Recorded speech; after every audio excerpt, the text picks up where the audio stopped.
안녕하십니까? 오늘은 어르신들께 꼭 필요한 부동산 매도 이야기를 해드리려고 합니다. 혹시 집을 팔려고 부동산 사무소에 가셔서 제일 먼저 이렇게 물어보신 적 있으십니까? 소장님, 우리 집 얼마에 내놓으면 될까요?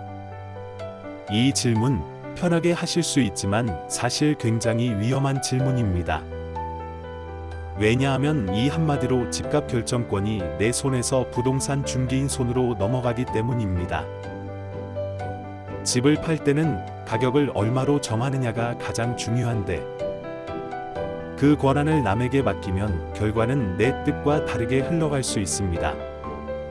중개인은 절대 나쁜 사람이 아니지만 그분들의 직업적 목표는 거래를 성사시키는 것입니다. 그렇다 보니 때로는 빨리 팔릴 수 있는 가격을 제안하게 되고, 그 가격이 매도자 입장에서 최선이 아닐 때도 많습니다. 절대 하시면 안 되는 행동. 가장 흔한 실수는 집값 결정권을 중개인에게 넘기는 것입니다. 왜 하면 안 되는지 구체적으로 말씀드리겠습니다. 예를 들어 내 집이 시장에서 6억 5천만 원에도 팔릴 수 있는 상태라고 해보겠습니다. 그런데 중개인이 요즘 거래가 잘 안 되니 6억에 내놓으시면 금방 팔립니다 라고 말한다면, 그 말을 믿고 그대로 내놨을 때 6억에 팔리면 5천만 원을 손해보게 됩니다. 5천만 원이면 전기차 한 대 값입니다. 또는 자녀 결혼자금, 손주 학자금, 노후 생활비로도 쓸 수 있는 돈입니다. 이렇게 생각하면 가격 주도권을 내가 잡는 것이 얼마나 중요한지 확실히 느껴지실 겁니다. 비유, 이건 마치 내 논에서 수확한 쌀을 도매상에게 가격을 맡기고 팔 때 내 쌀의 가치보다 싸게 넘기는 것과 같습니다. 쌀을 가장 잘 아는 사람은 도매상이 아니라 농사 지은 본인입니다. 집도 마찬가지입니다. 첫 번째 비법, 매수자 시각에서 가격 알아보기. 집을 파는 입장에서도 집을 사는 사람의 시각을 먼저 알아야 합니다. 왜냐하면 집값을 최종적으로 결정하는 건 결국 사는 사람, 즉 매수자이기 때문입니다. 2대1 매수자처럼 전화하기. 부동산에 전화를 걸어서 이렇게 물어보십시오. 아파트 사려고 하는데 최근 시세가 어떻게 되나요? 이렇게 하면 부동산은 매수자에게 보통 조금 높은 가격을 이야기합니다. 예를 들어 6억 5천 원은 있어야 괜찮은 집 사세요 라는 식입니다. 2대2 가격 차이 비교하기. 같은 부동산이라도 매도자에게는 6억이면 팔 수 있다 고 말할 수 있습니다. 즉 같은 집이라도 매수자에게는 높게, 매도자에게는 낮게 이야기하는 경우가 많습니다. 이 차이를 알아야 가격 협상에서 불리하지 않습니다. 비유, 시장에 가면 손님에 따라 가격을 달리 부르는 경우가 있습니다. 처음 온 손님에겐 높은 가격을, 단골 손님에겐 할인된 가격을 말하는 것과 비슷합니다. 2대3 네이버 부동산 최저가 매물 실제 확인하기. 네이버 부동산에서 최저가 매물이 보이더라도 그 가격에 실제로 거래되는 건 아닐 수 있습니다. 전세를 끼고 있는 매물, 이미 팔렸는데 가격을 안 내린 매물, 하자가 있는 매물. 이런 경우가 많기 때문에 반드시 전화로 이 매물 지금 거래 가능한가요? 하고 확인하셔야 합니다. 두 번째 비법, 부동산 쉰군데 전략. 많이 내놓는다고 집값이 떨어지는 건 아닙니다. 오히려 내 집을 적극적으로 팔아줄 열정 있는 소장님을 찾을 확률이 높아집니다. 3대1 목적. 노출 기회를 넓히고 적극적인 중개인을 찾아내는 것이 목표입니다. 3대2 배치 전략. 우리 단지 내 부동산. 길 건너 상가 부동산.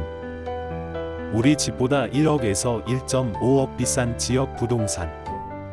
전철 1, 2정거장 인근 부동산. 3대3 실행 방법. 네이버 부동산에서 연락처를 수집해 엑셀로 정리합니다. 단체 문자로 매물 정보를 보내고 반응이 좋은 부동산과 집중적으로 소통합니다. 비유, 우리 농산물을 한 곳에만 파는 것보다 여러 장터에 동시에 내놓으면 더 많은 손님이 보고 사갈 수 있는 것과 같습니다. 세 번째 비법, 짐 버리기, 모델하우스처럼 만들기. 집이 넓어 보이면 매수자가 좋은 인상을 받습니다. 같은 평수라도 짐이 많으면 좁아 보이고 짐이 적으면 훨씬 넓어 보입니다. 4대1 버리기와 치우기의 차이. 창고나 방에 짐을 몰아넣는 건 넓어 보이지 않습니다. 창고 내부까지 깔끔하게 비워야 수납력과 공간감을 보여줄 수 있습니다. 4대2 버릴 물건 리스트. 10년 이상 사용하지 않은 물건, 오래된 책, 장난감, 부서진 가구. 4대3 공간 연출. 가구 간격을 넓히고 방 용도를 명확하게 정하며 조명과 커튼으로 밝고 넓게 연출합니다. 비유, 결혼식 전날 신부가 드레스를 입기 위해 미리 준비하듯 집도 매수자에게 보여주기 전에 미리 단장하는 겁니다. 네 번째 비법, 소액 셀프 인테리어. 많은 돈을 쓰지 않아도 집의 첫인상을 크게 바꿀 수 있습니다. 5대1 집중 구역. 부엌, 현관, 욕실은 매수자가 가장 많이 보는 공간입니다. 5대2 시트지와 손잡이 교체. 낡은 체리색 싱크대를 화이트 무광 시트지로 바꾸고 손잡이를 교체하면 새 가구처럼 보입니다. 5대3 조명 교체. 4-5만 원대 식탁등과 따뜻한 색감의 LED 조명으로 분위기를 바꿉니다. 5대4 커버, 향기 연출. 변기, 스위치, 콘센트 커버를 교체하고 디퓨저나 향초로 좋은 향을 유지합니다. Q&A와 실제 사례. Q1. 많이 내놓으면 안 팔리지 않나요? 오히려 노출이 늘어 유리합니다. 여러 중개인이 경쟁하듯 팔아줍니다. Q2. 매수자처럼 전화하면 들키지 않나요? 전혀 불법이 아니며 시세를 더 정확히 알 수 있는 방법입니다. Q3. 짐 버리면 불편하지 않나요? 생활은 조금 불편할 수 있지만 이사 준비를 미리 하는 것이고 집이 넓어 보여 매도에 유리합니다. 실제 사례, 매수자 시각 전화로 4천만 원 더 받은 경우. 5 부동산 제한가 5억 8천. 5 매수자 시세 6억 2천. 5 실제 계약가 6억 2천. 50군데 전략으로 일주일 만에 계약. 5단지 내 3곳만 50곳 확장. 5 더 비싼 집 보러 온 손님이 예산 부족으로 계약. 짐 버리기로 인식 변화. 5 정리 전 좁다. 5 정리 후 넓다. 소액 인테리어로 가격 인하 방지. 5 부엌 시트 손잡이 교체 후 가격 인하 300만원 예정 50만원 인하로 마무리. 오늘 말씀드린 4가지 비법 다시 정리해드리겠습니다. 매수자 시각에서 가격 조사. 부동산 50군데 전략.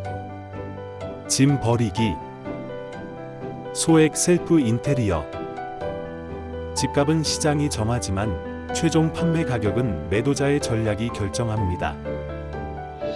여러분이 주도권을 잡으셔야 원하는 가격에 집을 팔 수 있습니다. 조금만 준비하면 집을 팔 때 얻을 수 있는 금액 차이는 상상 이상으로 커집니다. 좋아요 꾹, 구독 꾹꾹.